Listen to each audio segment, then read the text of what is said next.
আজকে আপনারা শুনবেন ধনু রাশির পূর্বাষাঢ়া নক্ষত্রের সম্পর্কে পাশ্চাত্যের বিখ্যাত জ্যোতিষী কিরো তার কিরো অমনিবাস বইয়ে আপনার সম্পর্কে কি বলেছেন। তো এই ভিডিওটা আসলে অত্যন্ত জনপ্রিয় একটা ভিডিও, আপনারা মনোযোগ দিয়ে শুনবেন, অনেক কিছু জানতে পারবেন। আমি শুরু করছি। আপনারা প্রাকৃতিক সৌন্দর্য এবং সব কিছুর মধ্যে যে সৌন্দর্য আছে তার পূজারী, অর্থাৎ আপনারা এক কথায় সৌন্দর্যের পূজারী। আপনাদের মধ্যে নীচতা থাকে না। আপনারা নিখুঁত গৃহকর্তা বা গৃহকর্ত্রী হয়ে থাকেন। বাইরে খেলাধুলা, সব রকমের পশু, বিশেষ করে কুকুর, ঘোড়া, এগুলো আপনাদের প্রিয়। আপনারা ঘোড়দৌড় খুব পছন্দ করেন। উৎকৃষ্ট উঁচু জাতের অশ্ব পালন এবং পোষণ, এই সমস্ত করে আপনারা সাফল্যের সাথে অর্থ উপার্জনও করতে পারেন। নিজেদের চারপাশে আপনারা শৃঙ্খলা খুবই পছন্দ করেন। কাউকে এলোমেলো জীবনযাপন করতে দেখলে অত্যন্ত অস্বস্তি বোধ করেন। জীবনে দুই উপায়ে অর্থ উপার্জন হয়ে থাকে। নারী হলে সাধারণত আপনাদের দুটো স্বামী এবং দুটো সন্তান, এই ধরনের ভাগ্য হয়ে থাকে। প্রায়ই বিদেশি, বহু দূরের কোনো প্রবাসীকে বিয়ে করে থাকেন। আপনারা বিপরীত লিঙ্গের মানুষের প্রতি প্রায়ই বেশি মনোযোগী। আপনি যদি প্রেমিক নাও হতে পারেন, তারপরেও কারো না কারো উত্তম বন্ধু আপনি হয়ে থাকেন এবং এই দিক দিয়ে আপনি সৎ এবং নির্ভরযোগ্য হয়ে থাকেন। আপনারা ঈষৎ দাম্ভিক প্রকৃতির। উচ্চ সরকারি কর্মচারী ও চার্চের মানী ব্যক্তিরা আপনাদের প্রতি আকৃষ্ট হয়ে থাকেন। আপনারা ভ্রমণবিলাসী এবং সময়ে সময়ে আজীবনের বন্ধুত্ব স্থাপন করেন। উভয় লিঙ্গের জাতকই আদর্শ পোষণ করেন এবং আপনাদের মধ্যে যে পুরুষ বা স্ত্রী আপনি যেই হন, আপনাদের মধ্যে একটা আদর্শ থাকে এবং নিজের ইচ্ছার বাস্তব রূপ দেবার জন্য যথেষ্ট অর্থ উপার্জন করে থাকেন। অর্থাৎ যে কোনো উপায়ে আপনার ইচ্ছাকে আপনি বাস্তবে রূপ দিতে চাইবেন। আপনারা মেধাবী ব্যক্তির প্রতি সহজেই আকৃষ্ট হয়ে থাকেন। সাহিত্য, অঙ্কন, সঙ্গীত, এই সমস্ততে পারদর্শী ব্যক্তিদেরকে নিজেদের বাড়িতে ডেকে এনে আতিথেয়তা করতেও পছন্দ করেন। নিজেদের এদিকে দক্ষতা যদি নাও থাকে, তবুও অত্যন্ত সুরুচিপূর্ণ হয়ে থাকেন আপনারা। সুন্দর শিল্প সমৃদ্ধ বস্তু দিয়ে আপনারা এই গৃহ সাজাতে পছন্দ করেন। নিজেরা অর্থ উপার্জন করুন বা নাই করুন, জীবনের প্রথম ভাগে আপনারা বিবাহ বা উত্তরাধিকার সূত্রে বেশ সম্পদ লাভ করে থাকেন এবং আপনাদের ভাগ্য যদিও চিরস্থায়ী হয় না, এই কারণে আপনারা সঞ্চয়ের দিকে মনোযোগী না হলে খুব বেশি বিপদে পড়ে যান জীবনের শেষ ভাগে গিয়ে। আপনাদের স্বাস্থ্য ভালো, কিন্তু অধিক সচ্ছলতার ফলে কি হয়, একটু বাড়াবাড়ি রকমের অভ্যাস থাকে এবং সব কিছুতে অতিরিক্ত ব্যয় করতে গিয়ে শেষে গিয়ে আবার বিপদে পড়েন।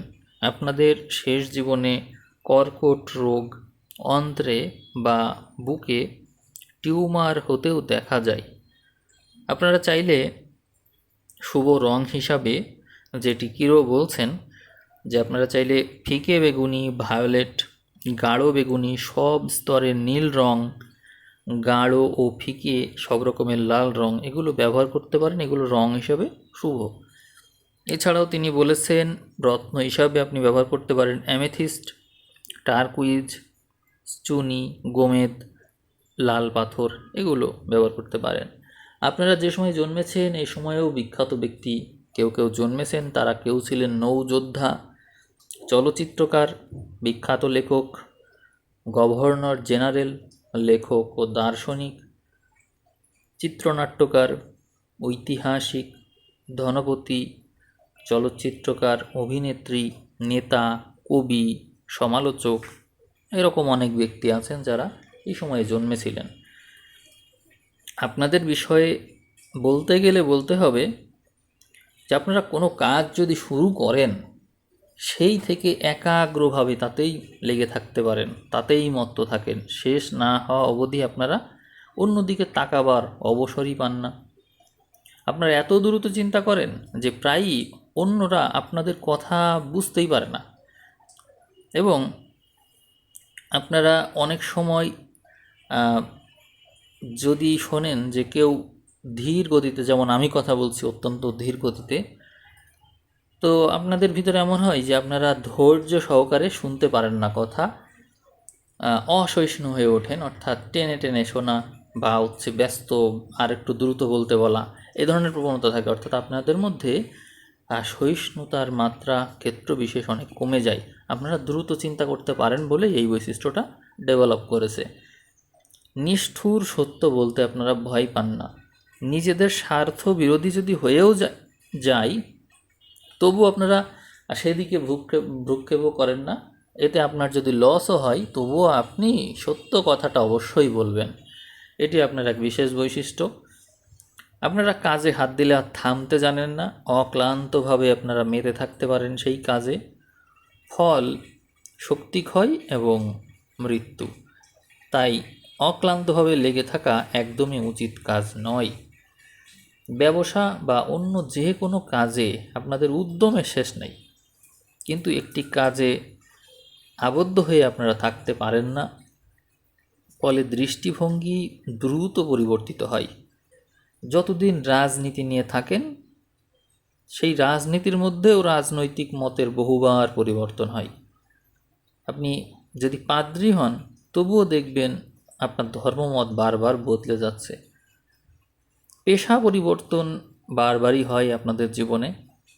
আপনারা সবসময়ই চূড়ান্তপন্থী, অর্থাৎ সহসা যদি সিদ্ধান্ত নিয়ে ফেলেন তাহলে সেটি আর পরিবর্তন করতে চান না, পরে দেখা যায় যে অনুতাপ করতে হয়।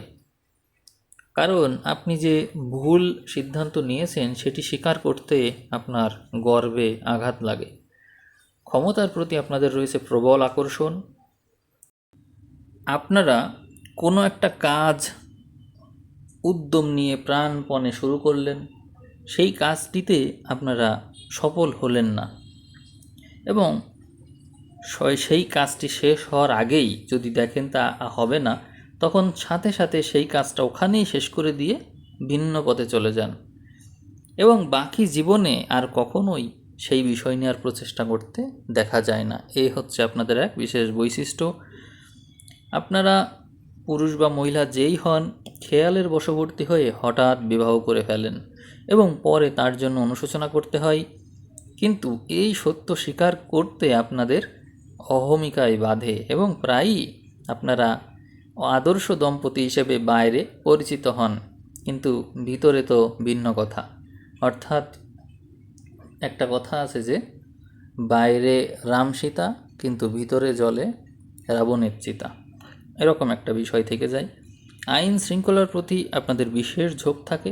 নিয়মিত উপাসনালয়েও আপনারা যান, কিন্তু সেটা যে ধর্মপ্রবণতার জন্য তা কিন্তু না, অন্যের চোখে আদর্শ হয়ে ওঠার জন্য। অর্থাৎ অন্যরা দেখছে আপনারা নিয়মিত উপাসনালয়ে যাচ্ছেন, বেশ ধার্মিক আপনারা, কিন্তু আসলে এটা লোক দেখানোর বিষয়। অন্যরা যাতে আপনাদেরকে আদর্শ ভাবে, আপনাদেরকে তাদের জীবনের আদর্শ মনে করে, সেটি হচ্ছে আপনাদের মূল লক্ষ্য থাকে। আপনারা যথেষ্ট জনপ্রিয়তা অর্জন করে থাকেন এই সময় যারা জন্মেছেন, এবং প্রায়ই জনতার আদর্শ স্থানীয় ব্যক্তি হিসেবে প্রশংসা কুড়িয়ে থাকেন, এবং জনগণও আপনাদেরকে ওই রকম জায়গায় পৌঁছে দেয়।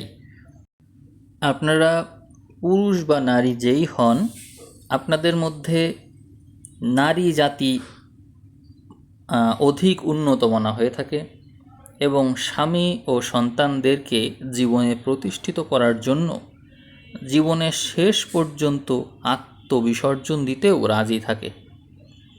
নিজেদের সংসার এই নারীদের কাছে বেশি প্রিয় হয়। বিবাহে যদি অসুখীও হন আপনারা, তবুও যথাসম্ভব মানিয়ে নিতেই চেষ্টা করেন। এই জন্য এই ধনু রাশির এই পূর্বাষাঢ়া নক্ষত্রের নারীরা পুরুষদের চাইতে একটু বেশি উন্নত হয়ে থাকে। আপনাদের মর্যাদা এবং কর্তব্য জ্ঞান প্রখর, কিন্তু দৃষ্টিভঙ্গি সম্পূর্ণ স্বাধীন। এই জন্য পুরুষ নারী উভয়ই অত্যন্ত স্বাধীনচেতা হয়ে থাকেন। আপনাদের স্নায়ুতে অল্পেই অত্যন্ত চাপ পড়ে থাকে এবং বেশি বয়সে আবার সাংঘাতিক বাত রোগও হতে দেখা যায়। জীবনের শেষ বয়সে পক্ষাঘাত পর্যন্ত হতে পারে। নাকের সাইনাস, মুখের ভেতর এবং কানের পিছনের হাড়ের ব্যাধি হওয়ার সম্ভাবনা থাকে। আপনাদের মধ্যে জীবনে সব রকমের উচ্চাকাঙ্ক্ষাই দেখা যায়, তবে আপনাদের চরিত্রে দ্বৈততার যে একটা ভাব সেটি সবসময় প্রকাশ পায়। অনুভূতি প্রবণ মানুষ আপনারা সহজেই অভিভূত, আবার সহজেই মৌন হয়ে যান। একই সঙ্গে আত্মনির্ভরশীল, খেয়ালি, আবার দুঃসাহসী হতে পারেন। সবচেয়ে বড় কথা এই যে অক্লান্ত মনন শক্তি আপনাদের পথ প্রদর্শক। যদি রহস্যের আবরণ থাকে, তাহলে তা আবার উদ্ঘাটন করতে আপনারা জীবনপণ চেষ্টা করে থাকেন। অর্থাৎ রহস্যকে উদ্ঘাটন করাই যেন আপনাদের জীবন। সত্য, শান্তি, ন্যায়ের পূজা আপনারা করতে চান। সর্বত্রই আর্তের সেবায় আত্মনিয়োগ করে থাকেন আপনারা। দুস্থ পীড়িতের প্রতি আপনাদের সহানুভূতি প্রবল মাত্রায় থাকে। মানবিকতা এবং মানুষের মঙ্গল সাধনে সংস্কৃতিমূলক কাজে আপনাদের যশ লাভ হয়ে থাকে। আপনারা অত্যন্ত পরিহাসপ্রিয় এবং আলোচনা ও বিতর্ক খুব পছন্দ করেন। বন্ধু মহলে তর্ক নৈপুণ্যের জন্য আবার বেশ খ্যাতি রয়েছে আপনার। মুক্ত বায়ুতে আপনারা খেলাধুলা করলে এতে আপনাদের অনেক উপকার হয়। বনে জঙ্গলে ঘুরে বেড়াতে পছন্দ করেন, পার্বত্য ভূমিও পছন্দ করেন এবং সেইখানেই আপনারা খুব বেশি খুশি থাকেন। আপনাদের স্বভাব সহজ সরল এবং অত্যন্ত দয়াপ্রবণ। ব্যবহারও অতি ভদ্র, কিন্তু অন্যায়ভাবে আক্রান্ত যদি হয়ে পড়েন তাহলে প্রচণ্ড কর্কশ এবং রুক্ষ হয়ে ওঠেন। সহজ উপলব্ধির জোরে আপনি জাদুবিদ্যা ও মনস্তাত্ত্বিক ব্যাপারে স্বতঃসিদ্ধ শক্তি অর্জন করতে পারেন। অসম্ভব রকমের সত্যবাদী ব্যক্তি আপনারা। কোনো রকমের ছলচাতুরি পছন্দ করেন না, আর সেই জন্য নিজেদের ক্ষতি হতে পারে জেনেও প্রতারণার মুখোশ খুলে দিয়ে থাকেন আপনারা। আপনাদের দেহ ও মনের উপর চাপই আপনাদের স্বাস্থ্যহানি ঘটিয়ে থাকে। বহুবিধ কাজের পরিকল্পনা আর দায়িত্ব নিয়ে থাকেন, কিন্তু কোনোটির প্রতি যথেষ্ট মনোযোগ আপনারা দিতে পারেন না, ফলে ক্রমাগত জীবনী শক্তির অপচয় হয়ে থাকে। অতি গ্রীষ্ম বা অতিরিক্ত শীত এই সম্বন্ধে যদি আপনারা সতর্ক না হন, তাহলে জীবনের কোনো এক সময় মারাত্মক ব্রঙ্কাইটিসে ভুগতে পারেন। আবার আপনাদের রোগ মুক্তিও সহজেই হয়ে থাকে। অতিরিক্ত খাবার খাওয়া যাবে না, ফলে অরুচি, রক্তদুষ্টি এবং লিভারের রোগ হতে পারে। জীবনে সব কিছুতেই একটা মিতাচার অভ্যাস করলে দুর্ভোগে ভুগতে হবে না। রক্ত শুদ্ধ রাখতে হবে, মাদক দ্রব্য বর্জন করতে হবে, স্বাস্থ্যসম্মত নিয়মে চলতে হবে, মনকে যথাসম্ভব বিশ্রাম দিতে হবে। তাহলেই দেখবেন অনেক ভালোভাবে জীবনযাপন করতে পারবেন। আপনারা বুদ্ধির সাহায্যেই মূলত অর্থ উপার্জন করে থাকেন। নতুন নতুন চিন্তাধারা সেই অনুযায়ী কাজ করলে এবং সেই অনুযায়ী যে আপনাদের উপলব্ধি বোধ আসে, তাতে এগিয়ে গেলেই আপনারা ভালো করবেন। অংশীদার বা বন্ধুত্বর ক্ষেত্রে খুব বেশি উপকার আপনারা পাবেন না, তবে অনুচরবর্গ এবং অধস্তন কর্মচারীদের থেকে আপনারা বেশ ভালোবাসা পাবেন। উত্তরাধিকার সূত্রে বা উপহার হিসেবে প্রচুর অর্থ লাভ করতে দেখা যায়, কিন্তু পুঁজি করা আপনাদের স্বভাব না। হঠাৎ কোনো দৈব অর্থপ্রাপ্তি যদি বেশি বয়সে হয়ে থাকে, তারপরেও সেটি কিন্তু খোয়া যায়, হারিয়ে যায়, কোনোভাবে থাকে না তা। আপনারা আপনাদের জীবনে যদি বন্ধুত্ব বা পার্টনারশিপ খুঁজতে চান, তাহলে বলবো মিথুন, সিংহ, তারপরে মেষ এবং ধনু, এইখানে যাদের রবিচন্দ্র আছে তারাই হচ্ছে আপনাদের জন্য বেস্ট লাইফ পার্টনার। তো সবাই ভালো থাকবেন, সবাইকে অসংখ্য ধন্যবাদ।